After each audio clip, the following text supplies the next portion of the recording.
പ്രധാനമന്ത്രിയുടെ വിരുന്നിൽ പങ്കെടുത്ത പ്രേമചന്ദ്രനെതിരെ വിമർശനം ശക്തം. പ്രേമചന്ദ്രന്റെ നടപടിക്ക് ന്യായീകരണമില്ലെന്ന INTUC നേതാവ് R ചന്ദ്രശേഖരൻ പറഞ്ഞു.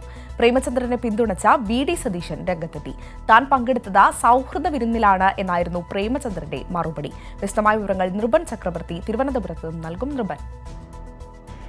UDFന്റെ ഒരു പ്രധാനപ്പെട്ട നേതാവും RSPയുടെ ദേശീയ നേതാവ് കൂടിയായിട്ടുള്ള കൊല്ലത്തെ MP NK പ്രേമചന്ദ്രൻ പ്രധാനമന്ത്രി ക്ഷണിച്ച പരിപാടിയിൽ പങ്കെടുക്കുന്നു. അദ്ദേഹത്തോടൊപ്പം തന്നെ ഉച്ചഭക്ഷണം കഴിക്കുന്നു. അതാണ് വലിയ തരത്തിൽ വിവാദമായത്. അതിൻ്റെ ഒരു രാഷ്ട്രീയ സാഹചര്യം ഒരു പാർലമെൻറ്റ് തെരഞ്ഞെടുപ്പ് വരുന്നൊരു ഘട്ടമാണ്.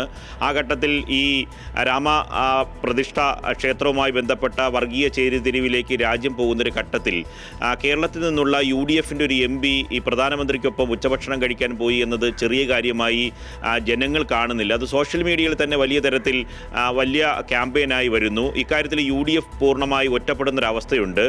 BJP ഇത് പരമാവധി ഉപയോഗിക്കുന്നുമുണ്ട്.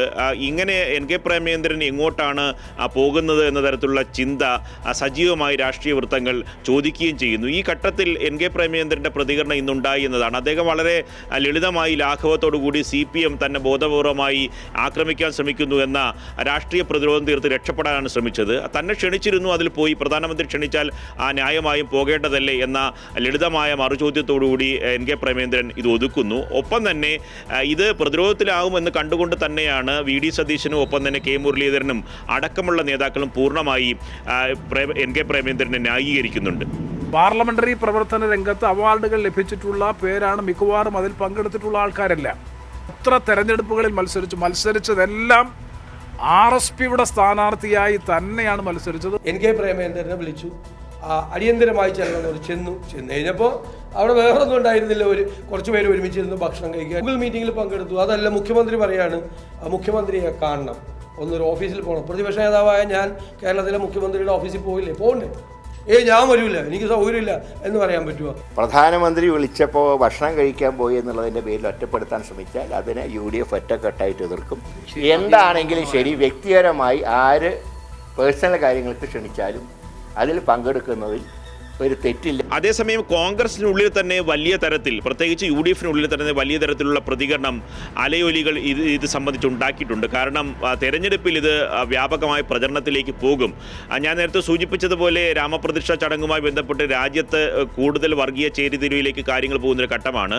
മതേതര നിലപാട് ഉയർത്തിപ്പിടിക്കുന്ന ജനാധിപത്യ പ്രസ്ഥാനങ്ങളെല്ലാം ഒരുമിച്ച് നിൽക്കേണ്ട ഒരു ഘട്ടത്തിൽ NK പ്രേമചന്ദ്രനെ പോലെയുള്ള കേരളത്തിലെ UDFന്റെ പ്രധാനപ്പെട്ട നേതാവ് അത്തരമൊരു ചടങ്ങിൽ പ്രധാനമന്ത്രിക്കൊപ്പം പങ്കെടുത്തത് ലളിതമായി ആരും കാണുന്നില്ല. അതുകൊണ്ട് തന്നെ INTUCയുടെ അഖിലേന്ത്യാ പ്രസിഡന്റായിട്ടുള്ള R ചന്ദ്രശേഖരൻ അടക്കം തന്നെ രൂക്ഷമായ വിമർശനമാണ് ഇക്കാര്യത്തിൽ ഉന്നയിച്ചത്. ചാനലുകളിലും അതുപോലെ ചില പത്രങ്ങളിൽ ആ ഫോട്ടോ കണ്ടു. പ്രധാനമന്ത്രിയോട് അടുത്തിരിക്കുന്നത് അദ്ദേഹമാണ്. എന്തായാലും അത് ഐക്യജനാധിപത്യ മുന്നണിയുടെ കോൺഗ്രസ് പാർട്ടിയുടെ ഒരു ഏറ്റവും കൂടുതൽ വോട്ട് സമാഹരിച്ച ജയിച്ചു വരുന്ന ആളുകൾക്ക് അതിൻ്റേതായ ഒരു നിലപാടും മനോഭാവവും ഉണ്ടാകുന്നത് നല്ലതാണ്. തീർച്ചയായിട്ടും പാർലമെന്റ് തെരഞ്ഞെടുപ്പ് വരുന്ന സമയത്ത് അത് ഒഴിവാക്കേണ്ടതായിരുന്നു. ഇടതുപക്ഷ പ്രസ്ഥാനങ്ങൾ കഴിഞ്ഞ ദിവസം തന്നെ വലിയ തരത്തിലുള്ള പ്രതികരണം നടത്തി. CPMന്റെ നേതാക്കളും ഒപ്പം തന്നെ LDFന്റെ നേതാക്കളും ഒക്കെ തന്നെ ഇക്കാര്യത്തിൽ വലിയ വിമർശനം ഉന്നയിച്ചു.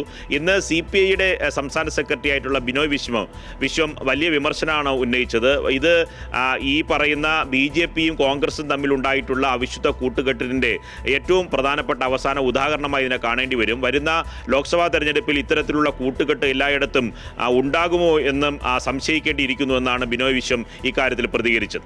ഞങ്ങൾ മുൻകൂട്ടി കാണുന്നത് ഈ അവിശുദ്ധമായ ബന്ധം, കോൺഗ്രസിൻ്റെ ഗാന്ധി നെഹ്റു പാരമ്പര്യങ്ങളെപ്പോലും മറക്കുന്ന ഈ ബന്ധം, ആ ബന്ധം തെരഞ്ഞെടുപ്പിലും നടപ്പിലാക്കാൻ BJPയും കോൺഗ്രസും ശ്രമിച്ചേക്കുമെന്നാണ്.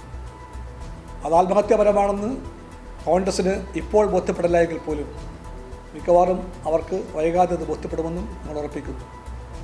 ഞങ്ങളതുകൊണ്ട് LDFന്റെ വിജയം ഉറപ്പാക്കാൻ ശ്രമിക്കുമെന്ന് പറയുമ്പോൾ ഈ പറയുന്ന പലപ്പോഴും കേരളം കണ്ട BJP കോൺഗ്രസ് ബാന്ധവത്തെ തന്നെ എതിർത്ത് തോൽപ്പിച്ചുകൊണ്ട് ജനങ്ങൾക്കനുകൂലമായ ഒരു വിജയം കൈവരിക്കാൻ വേണ്ടിയാണ് ഞങ്ങളുടെ പോരാട്ടം. ആ പോരാട്ടത്തിൽ കമ്മ്യൂണിസ്റ്റ് പാർട്ടി LDFന്റെ ഭാഗമായി എന്നും നിലക്കൊണ്ടതുപോലെ തന്നെ ഒരേ ഹൃദയത്തോടെ ഒരേ മനസ്സോടെ നിൽക്കുമെന്ന് സ്റ്റേറ്റ് കൗൺസിൽ തീരുമാനിച്ചിട്ടുണ്ട്. അത് കേരളം മുഴുവനും LDF പ്രസ്ഥാനത്തിലെ പ്രവർത്തകന്മാർക്ക് CPI പ്രവർത്തകന്മാർക്ക് ബോധ്യപ്പെട്ട രാഷ്ട്രീയമാണ്. അഞ്ജന, വലിയ തരത്തിലുള്ള വിമർശനത്തിലേക്ക് UDF പോകുമ്പോഴും ഇക്കാര്യത്തിൽ പ്രതിരോധം തീർക്കാൻ അവർ ശ്രമിക്കുന്നത് വളരെ ലളിതമായിട്ടാണ്. ലാഘവ ബുദ്ധിയോടുകൂടി തന്നെയാണ് നേതാക്കൾ ഇതിനെ തിരസ്കരിക്കുന്നത്. രാജ്യത്തൊരു പ്രധാനമന്ത്രി ക്ഷണിച്ചാൽ ആ പരിപാടിയിൽ പങ്കെടുക്കുന്നത് എന്ത് തെറ്റാണ് എന്നാണ് അവർ ചോദിക്കുന്നത്. പക്ഷേ കേരളത്തിൽ പല സംഭവങ്ങളിലും നാം കണ്ടതാണ്. ഇതേ VD സതീശൻ തന്നെ സർക്കാരിൻ്റെ പൊതുപരിപാടിയിൽ സഹകരിക്കാതെ മാറി നിൽക്കുന്ന പ്രതിപക്ഷമാണ്. എന്തുകൊണ്ട് അതേ ന്യായം കേരളത്തിൽ പറയുന്നില്ല എന്ന മറുചോദ്യം സ്വാഭാവികമായി ഉയർന്നു വരും. ഫോണിൽ നിന്ന് എൻ്റെ ഉദ്ഘാടനത്തിൽ നിന്ന് പൂർണ്ണമായി VD സതീശൻ വിട്ടുനിൽക്കുന്നു.